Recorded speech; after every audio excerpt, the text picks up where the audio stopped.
Good day, grade 12 students. Welcome to Understanding Culture, Society, and Politics. The most essential learning competency is to explain the context, content, processes, and consequences of socialization. We are in Quarter 1, Module 5, entitled Becoming a Member of the Society. In this slide, you can see a man alone in the island. So this goes with the quotation that no man is an island. As we go on with our lesson, you will realize what is the meaning of this picture that is related to our lesson for today. In this slide, you can see different pictures of the members of the society. So we are all members of the society, but how can we be a responsible member of the society? In this slide, you can see different pictures. The picture below is the group of students or individuals who already are registered voter.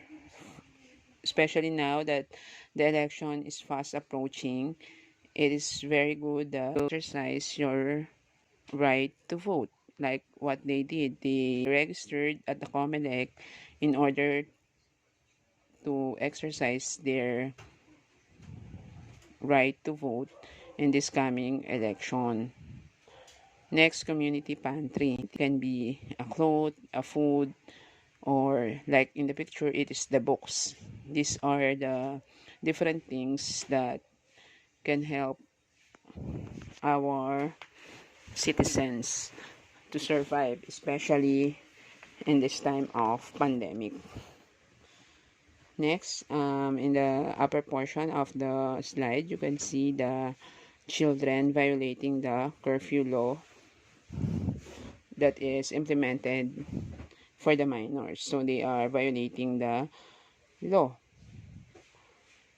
And in the picture in the middle is about the people who have no social distancing, which is the protocol nowadays, especially during the peak of the COVID-19 virus. So even though today on the level 1, we should still wear a mask because mask is a must, even though we are in alert level number 1. When we say socialization, human beings are social beings. We live in a community not because we are sociable by nature, but because we need other people to survive. We tend to develop and improve ourselves as human beings through social interaction.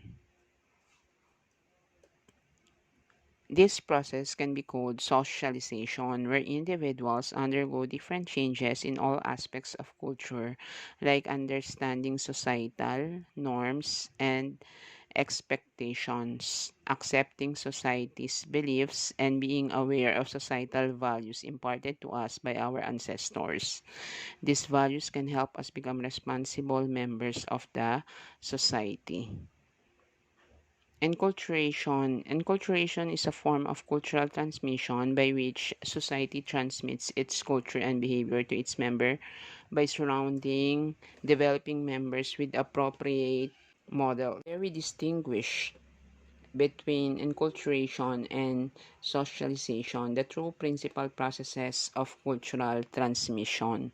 They declare that socialization involves the deliberate shaping of an individual, while enculturation is a form of cultural transmission because of the cultural learning that people create, remember, and deal with as a product of innovation. Through cultural learning, individuals have a chance to communicate and imitate the behavior of other people. A good example of enculturation is the millennials in our country who have easily adapted to cultural learning of other countries, especially Korean culture. They love eating Korean food, watching K-dramas, listening to K-pop music, and even imitating the fashion style and dance move of their favorite Korean pop artist. Similarly, enculturation is a process of socialization to maintain the norms of one's heritage and culture, including the salient values, ideas, and concepts. To understand more about enculturation, we can say that Filipinos give more importance to their cultural values despite the challenges we are facing. If you are going to take a closer look at the situation of the Filipinos nowadays in this time of pandemic, we can see that Filipinos have preserved their culture like the Bayanihan spirit, which involves everyone in the community sharing their time and effort. The Bayanihan spirit has even evolved and has adapted to the changing landscape of our time, with the whole nation working together with Filipinos based in foreign countries voluntarily sharing their resources to help those in need in times of calamities. This slide, you can see the goals of socialization, which is to teach impulse control and develop a conscience, prepare people to perform certain social roles, including occupational roles, gender roles, and roles in the institution, such as marriage, parenthood, cultivate shared sources of meaning, or what is important, valued, and to be lived for. In short, socialization is the process that prepares humans how to function in the society. It should be reiterated here that socialization is culturally relative. People in different cultures are socialized differently. Thus, people who have different religious beliefs and behavior should not be judged or discriminated against, but they should be accepted no matter who and what they are. Socialization is more on the adaptation of individuals' culture, norms, traditions that may be different from one's own. In this slide, you can see the agents of socialization and enculturation. Social groups and social institutions or agencies that help in the development of the individual in terms of socializations are considered as agents of socialization. The agents of socialization consist of persons, groups, and institutions that teach people to participate successfully in the society. Our direct dealings with them train us how others imagine us to act as they disseminate and uphold the cultural norms and values. Foremost among them is the family, the most important agent of socialization for infants and the young children. So let's start. Family. It is the first agent of socialization, principal socializer of younger members of the family, teaches members how to behave in socially acceptable ways, develop emotional ties, and internalize values and norms. And lastly, individuals share the patterns of larger culture but retain the unique values and behavioral traits learned from their families. Next, school. School molds the beliefs, values, and attitudes of the students through various academic and social activities. School equips students with skills that will enable them to fit in a larger society. School teaches students to learn the value of self-improvement and hard work through the classroom activities that give them opportunities to apply their knowledge and skills. And lastly, school serves as a latent function by socializing children's behavior and teaching them about citizenship and national pride. Mass media. Mass media distribute information to a wide audience via television, newspaper, radio, and internet. It characterized as non-proximate agents of socialization. It enabled people to learn about objects of material and non-material culture. And lastly, it influenced the way people look at the world and make them change their views. Next, religion. It exerts a great influence on a person's view. It legitimizes social practices. It provides stability to the society and a source of social change. It teaches participants how to interact with the religion's material culture. It creates social solidarity in the society and a source of spiritual growth. In this picture, you can see the Malacanang Palace, which symbolizes the government, which is the ultimate source of authority. It participates in socialization through the implementation of the laws of the country. It regulates the behavior of its citizens using rewards and sanctions. It promotes the general welfare of the people. All members of the various agents of socialization have specific goals and tasks to perform to help people learn to function successfully in their social worlds. These agents of socialization impart positive values and beliefs so that we become better individuals who value Filipino culture. A knowledge of the role of each agent of socialization give us a better understanding and appreciation of cultural norms and values. Conformity. Conforming to group norms is viewed favorably in Eastern or independent cultures. It is a form of social glue.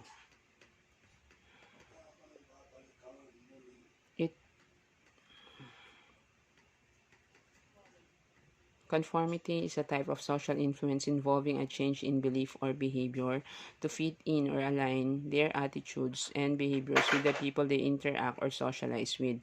It also gives a sense of identity and belongingness that enables a person to feel accepted in a certain group. Social conformity can influence changes in an individual's behavior or opinions to be accepted. These changes may be due to the pressure from social group the individual wants to be accepted. They are commonly adopted by the younger generation of the society. Compliance. This means conforming to a rule or for fulfilling a desired demand, proposal, regimen, or coercion. This is the weakest form of conformity.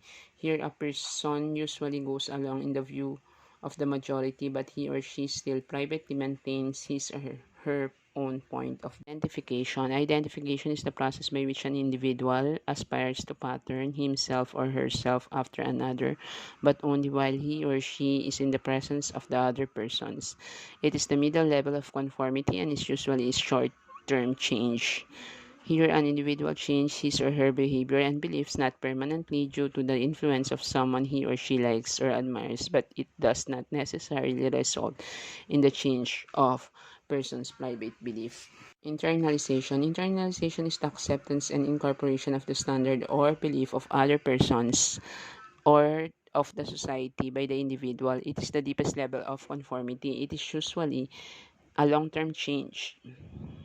As the person changes his or her public behavior and private beliefs, when the views of the group are adopted, they are taken at a permanent level. And individual becomes of viewing. What are the factors that influence conformity? It is situational factors, individual factors, and cultural factors. When we talk about conformity, it is usually associated with the adolescence, culture of the youth, and it also affects everyone of all ages strongly. People usually conform to social norms because everyone in society wishes to be like others, to gain acceptance, to fit in, and to have the sense of belonging. Additional factors. We tend to look at how the specific environment influences how one behaves. Situational factors are a matter of observation and the repetition of what is observed.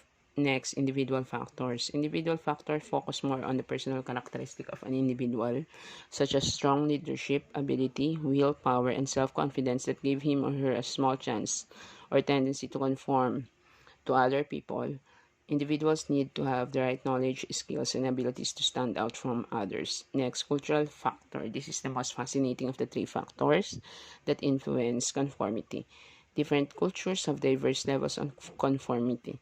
Specific cultures can contain a generalized personality type. This personality type really influences and is likely to conform to one's culture as compared to another. It is important to keep in mind that separate cultures also contain different social norms which influence conformity as well. Deviance. Deviance is a recognized violation of cultural norms. Crime is one example of deviance, which is a violation of norms of a society formally enacts into a criminal law. Of deviance in society. Deviance helps individuals to deal with the change and adjust to it that are sometimes brought by the society we live in. Society plays a big role in the social change as it creates acceptable and unacceptable behavior of an individual. People become defiant because they want to follow their desire, or sometimes their defiant behavior might be the results of problems they encountered in the society. Other effects of defiance which are not necessarily harmful but may actually be beneficial to the society are as follows. It is one way that social change occurs. It helps people adjust to change. It is a way of promoting social solidarity by distinguishing us from them. It provides a way in which some individuals and groups can introduce their agendas to the rest of the society and elevate the status while doing it. Social strain theory was developed by famed American sociologist Robert K. Merton. The theory states that social structures may pressure citizens to commit crimes. Strain may be structural, which refers to the processes at the societal level that filter down the effect how the individual perceives his or her needs. Strain may also be individual, which refers to the frictions and pains experienced by the individual as he or she looks for ways to satisfy individual needs. is needed to prevent chaos. Social control is needed to prevent the country from descending into chaos because there are people who tend to violate the laws of the country. Social control can also be positive and negative, and it can be categorized into informal social control and formal social control. When we say informal social control, this form of social control is enforced by the family members and other people we should usually interact or socialize with. Rewards and punishment are commonly visible in the informal social control, while in the formal social control, it refers to the organization or systems that use strict and delineated rules, values, morals, and the like that we are commonly told to or compelled to obey. Other government agencies enforce social control. Having a peaceful society can be achieved if people conform to the norms of the society.